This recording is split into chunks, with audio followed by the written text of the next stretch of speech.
Hi, my name is Jake, and I am a bookish drummer.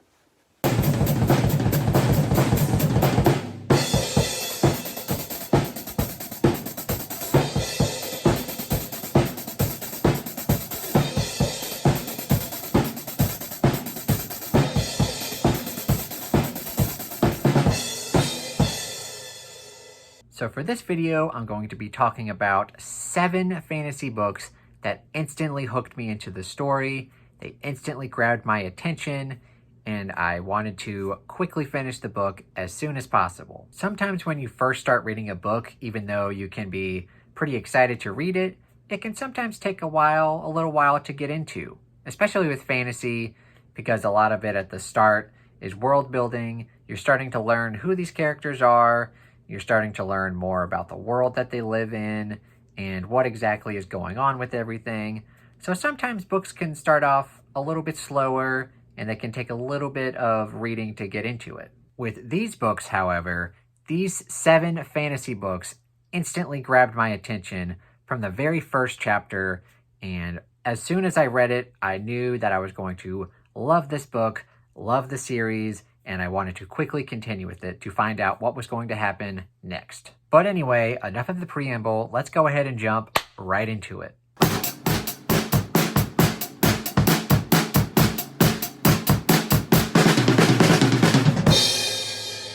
So the first book I have on this list is by a popular fantasy author, and quite honestly, most of his books start out in a way that instantly grabs the reader's attention.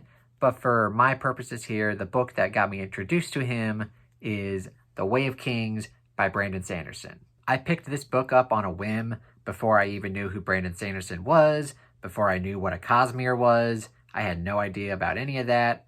I just picked this book up because it looked really cool, and I read the prelude, and I was initially confused about what everything was going on, but it had me very much intrigued. And then you get to the prologue immediately after that, and the first sentence of the prologue just instantly hooked me in. Seth Son Valino, truthless of Shinovar, wore white on the day he was to kill a king. What a great sentence. So within the prologue, you get thrown right into the action, you get thrown right into this weird magic system, and it's also the inciting incident for the whole book. And you get all of that just in the prologue. So after I read that, I just quickly wanted to find out, what the hell was going on. And once you get a few more chapters in, you start seeing new perspectives, and you kind of want to follow them throughout their journey. And this was just a terrific start. And because of that prelude and the prologue immediately after that, it instantly hooked me in. And it's been my second favorite fantasy series ever since.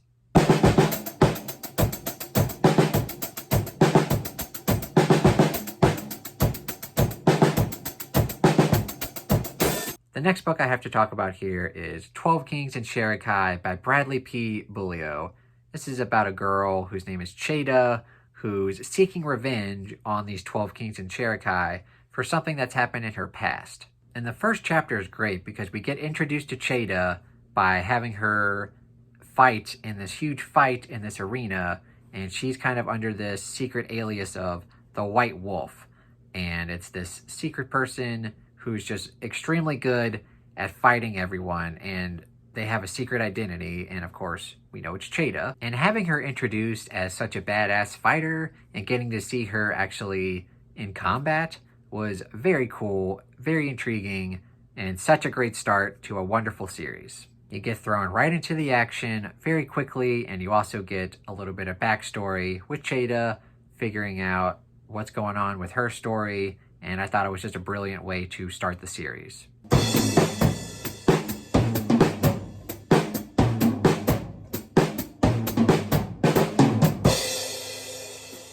The next book I have here is Age of Myth by Michael J. Sullivan, the first book in the Legends of the First Empire series, which I just finished last month. It's a 6-book series, and I read this book a couple years ago, and now I've kind of caught up on the series, and it's one of my all-time favorite fantasy series, and it of course started with this book has a lot of classic fantasy tropes, but Sullivan puts his own kind of modern spin on a lot of them.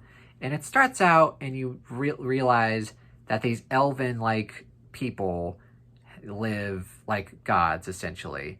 And the people that they kind of put down are called runes. And for pretty much all of the runes, they think of these elven people as gods. And they pretty much think that they're immortal beings. But in the first chapter, you got this dude named Wraith, and through kind of this weird circumstance, one of the elven creatures ends up killing his dad, and Wraith, is just kind of like, okay, whatever. And he goes to kill one of these elven-like creatures, not knowing that he can actually kill them, and he kills one of them. And very quickly, he escapes, and then he's got this dude named Malcolm with him, and right after that, he's known as the God Killer. And the whole series just kind of sparks from that incident and just goes forth. And it's one of the coolest first chapters that I've ever read. And after reading that first chapter, it completely hooked me in, and I really couldn't stop reading this book until I figured out what the hell was going to happen with these runes and how these elven people were going to react to this. Fantastic start to a book. Fantastic starts to one of my all-time favorite fantasy series.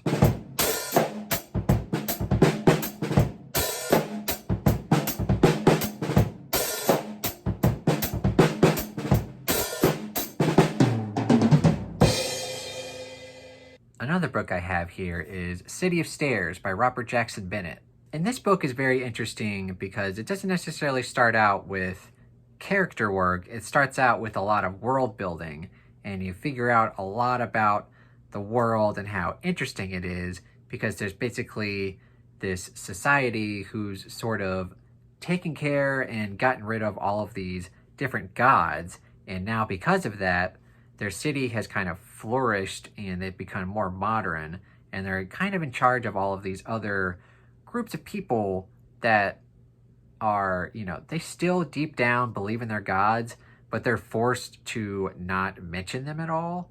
And it's just a very interesting world building chapter. And then on top of that, at the very end of the first chapter, we find out very quickly that this very important man, has been murdered, and this woman is kind of sent to investigate it. And learning about that in the second chapter and who this person is also very intriguing. And this book is a very compulsive read. Once you get to the end of a chapter, you kind of want to, start the next chapter, and you keep reading and you keep reading, and it takes a lot of twists and turns, a lot of it that I didn't expect to happen. And it was just one of the best fantasy books that I've ever read, and definitely had a very intriguing start to the book.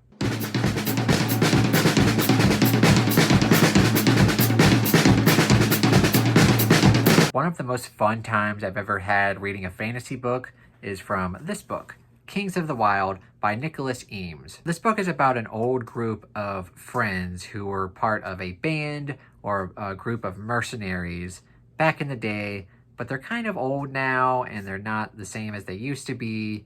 But this one guy goes to his friend Clay Cooper and tells him that his daughter has basically run away and they need to go rescue her before she ultimately dies.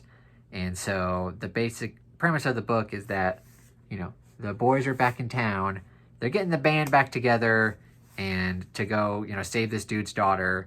And I just thought it was a really fun time. And it starts out with Clay Cooper's old friend Gabe coming to him, explaining his situation and trying to get the band back together to go rescue his daughter. And Clay Cooper is pretty much saying no, I'm not going to go do that. But then in the second or third chapter, he goes home and sees his daughter, and his daughter's basically well, wouldn't you come save me if it was me? And Clay Cooper's yeah. And so he ultimately decides to go help Gabe, go help his friend. So they do end up getting the band back together, and they get involved in a lot of weird shenanigans. It's a lot of fun. And probably my favorite character when he gets introduced, his name is Moog, and he's the highlight of the book for me. I love Moog. But yes, another one of my favorite fantasies of all time, and it definitely helped that it had a fantastic start to it.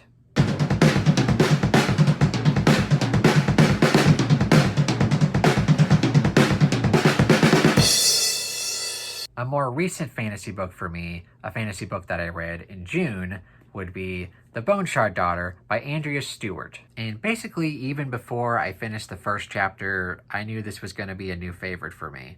It starts out with this woman who's the daughter of the emperor, and she kind of has this weird amnesia where she can't really remember the last few years of her life. It's kind of a blur for her, and she's trying to pick up the pieces and figure out what exactly is going on with her. So we get introduced to her as a character, as well as the idea of bone shard magic, which is where they take animal bones and do this weird kind of bone shard magic where they create constructs, and these constructs help society get run, and it helps the emperor run their society. It's very weird and very unique. It's a very cool way to start a story with a character who doesn't really know what's going on, and we kind of relate to her because we don't know what's going on, and I think that's a very cool way to start your fantasy book. And then, of course, I was right about the first chapter. This ended up being one of my all-time favorite fantasy books, and the sequel comes out in November, and I can't wait for it. Although, of course, I do have to wait for it. I just don't want to, but I will.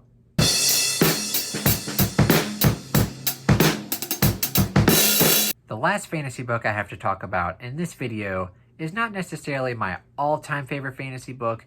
I would put it in my top 10 somewhere, but for sure it's my favorite opening chapter of any fantasy book, and that would of course be The Poppy War by R.F. Kuang. Some people who read this have an issue with how R.F. Kuang chooses to write the book.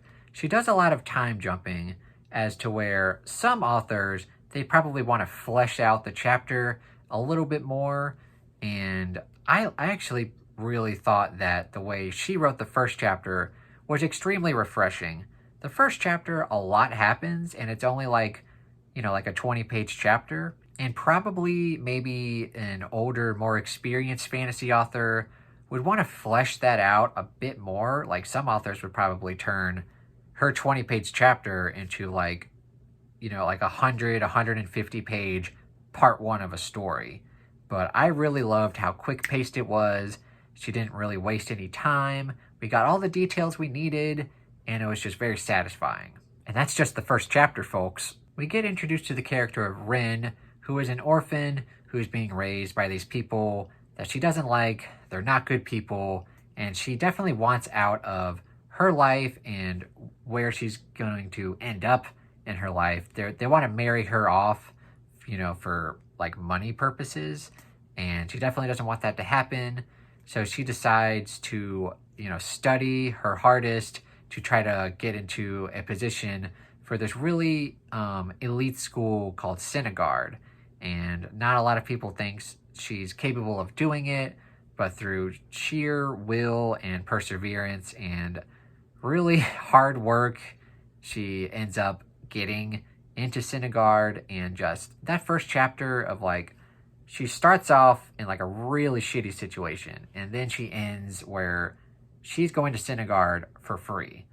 And I just thought that whole arc, just in one chapter, I was immediately hooked, and I needed to figure out what was going to happen after that. And just the way the first chapter ends, I love. Her name was at the very top of the scroll. She hadn't placed in the top 10. She placed at the top of the entire village, the entire province. She had bribed a teacher. She had stolen opium. She had burned herself, lied to her foster parents, abandoned her responsibilities at the store, and broken a marriage deal. And she was going to Synagard. Rin might be my favorite fantasy protagonist ever. She's at least in my top 5. And just that first chapter of her getting introduced is just one of my favorites. And just to see her story arc throughout the entirety of the trilogy was just amazing. Even though the very ending wasn't, exactly how I wanted it to go down. And I'm very conflicted about it to this day. I'm not even whispering at this point. Either way, it's my favorite start to a fantasy series of all time.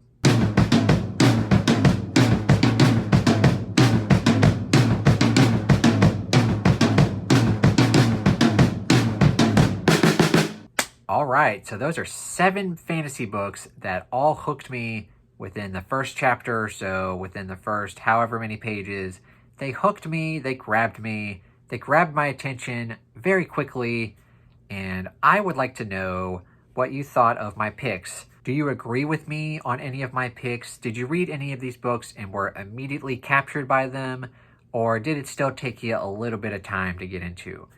And also, what are some of your fantasy books that instantly grabbed your attention the moment you started reading them? I would love to know down in the comments below. Also, if you enjoyed this video, please give it a thumbs up and consider subscribing to my YouTube channel. Thank you so much for watching and have a terrific day.